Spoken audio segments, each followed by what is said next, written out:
And what ensued was a great internal battle and a division of the church. The First Methodist Episcopal Church, the original church that was founded, had a structure at the corner of North and Grant Street. Now, I don't know whether it's where the dry cleaners is located now or whether it's where the Justice Center is located now, but it was at that corner that the church existed. And a group split off and called themselves Trinity Methodist Episcopal Church. And after worshiping in an empty sanctuary for a couple of years, they purchased a property, North Market and Larwell. It's the property where we're at right now. Trinity Methodist Episcopal Church met here. I want to share with you some things I've discovered from reading the minutes of all the meetings during that time, because I think it's really quite fascinating. By September of 1872, it was clear that the division was hampering the ability of either congregation to do the kind of work they needed to do. By September of 1872, the First Methodist Episcopal Church, the origination, had to replace trustees who had resigned, had to replace stewards that had resigned, and in December of 1872, the new pastor who had been assigned, by the way the Methodist Church deals with this kind of problem is they yank the guy and put two new people in here. One was assigned to First Methodist and one to Trinity Methodist. And the new pastor at First Methodist was a man named Nielsen.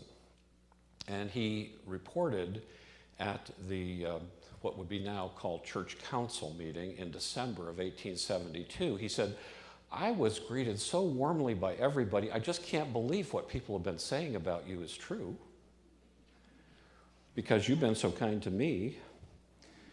But then he got a little bit more honest, and he goes on to say, "The storm that had been gathering for years in angry passions burst upon us, and the result is known.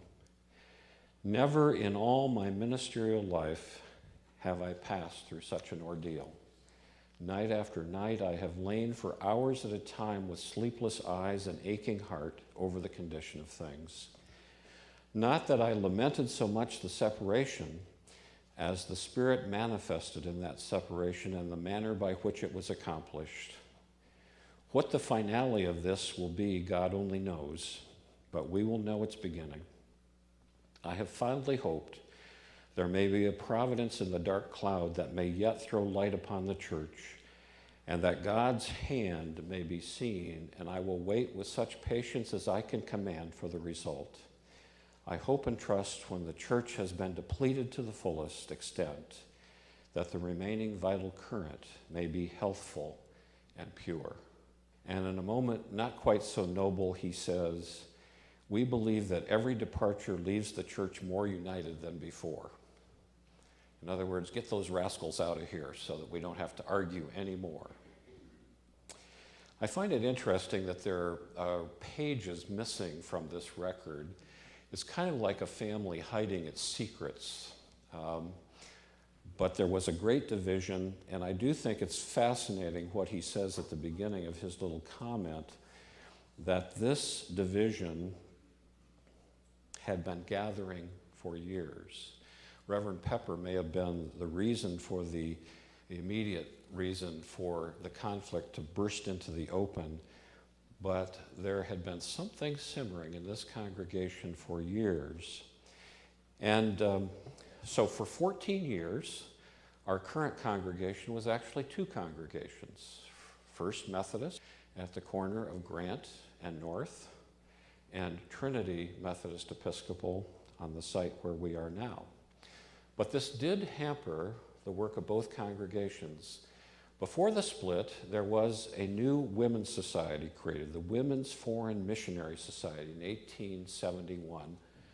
But this is the minutes from the meeting right after the division.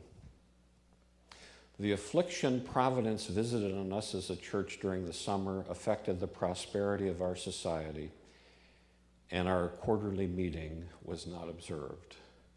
11 of the women had withdrawn from the group and joined the new congregation known as Trinity Methodist Episcopal Church. And then in a little snide comment, it says, the new church never attempted missionary organizing because they had financial problems.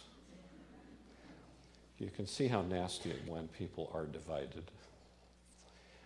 Interestingly, as time moves on, I've read all of the minutes of the district conferences. And so this division continues for 14 years. And at one of the district conferences in 1882, 10 years after the division, there's a report by the pastor of Trinity Methodist Episcopal, the one that was on this site, by a guy named C.H. Stocking. And believe it or not, he's not even listed in our church history, but he was clearly the pastor of one of these two congregations. And he's kind of a hero to me because he had, I think, one of the better strategic analyses of what was going on with these two churches. He said in 1882, 10 years after the original split, a constant feeling that all efforts for building up Methodism in Worcester are forth at a disadvantage. The spirit of love and oneness, while more generally felt between the two churches now than since the division, yet it's by no means what it ought to be and must be before there is realized any extensive revival. In other words, if the Methodists are going to be effective in their mission in the community, they have to be united. Then in 1882, an interesting note, there was a new pastor assigned to Trinity Methodist Episcopal Church, and who should it be but G.W. Pepper, the pastor over who they'd fought 15 years before. Well, how did all this end? You know, there's a hope expressed by some of these early pastors that somehow God would intervene and bring the congregations together. In early 1886, the church that was at the corner of North and Grant burned to the ground. And that became the occasion for the two congregations to get together. And the presiding elder reported at the district conference in June of 1886 that the fire had destroyed the First Methodist Episcopal Church. The two congregations had reunited, and the two pastors assigned at that time were appointed as co-pastors of a new congregation that was meeting at this site. And the curious thing was, once this church was reunited, it got very big, very fast, so big, so fast, that within a year, they had to tear down the church that was here and built this sanctuary that we're sitting in right now as a response to the expansion of their mission. It was when they re-achieved unity that they were able to reach out to the community. When I read 1 Corinthians in that divided Corinthian church, Paul has a very consistent message for them in their divisions. And this is his message. He will say, well, maybe all things are lawful for you, but not all things are helpful for building up the fellowship. He says, you may have certain rights, but you need to forego those rights for the sake of the mission. What he points out over and over again in his letter to the Corinthians is that when people are spiritually mature, they forego their personal preferences for the sake of the mission, and that's when the mission begins to happen. One of the congregations I have served had a division over worship. Does that sound familiar? They had a division over worship. They knew that they needed a contemporary service and they needed a traditional service. And so they argued, not about whether to have both, but when they would be scheduled. And the young people of the church who wanted the contemporary service said, you know, we have school dances and school activities on Saturday night. It's awfully hard for us to get up early on Sunday morning and come to church. Couldn't we have the contemporary service at 11 o'clock, the later service? And some of the older members of the congregation said, you know, I have arthritis, And it's awfully hard to get going early in the morning. Couldn't we have the traditional service at 11 o'clock in Sunday morning? And so they argued back and forth about what times these services would be until a group of the older members of the congregation came forward and said, for the sake of the teenagers, we will support having the contemporary service later in the morning, even though it's not our preference. They gave up their preferences for the sake of the mission. And I want to tell you, that's the moment when things began to take off. When people forsake their personal preferences for the sake of the mission, that's when the church begins to move forward. St. Paul told us about it. We see the experience in our own history that when the divisions are ended, that the mission begins to move forward. There is a tremendous power that is present when we are unified in the mission. As you saw from the children's sermon, we have a lot more strength when we're all on the same wavelength.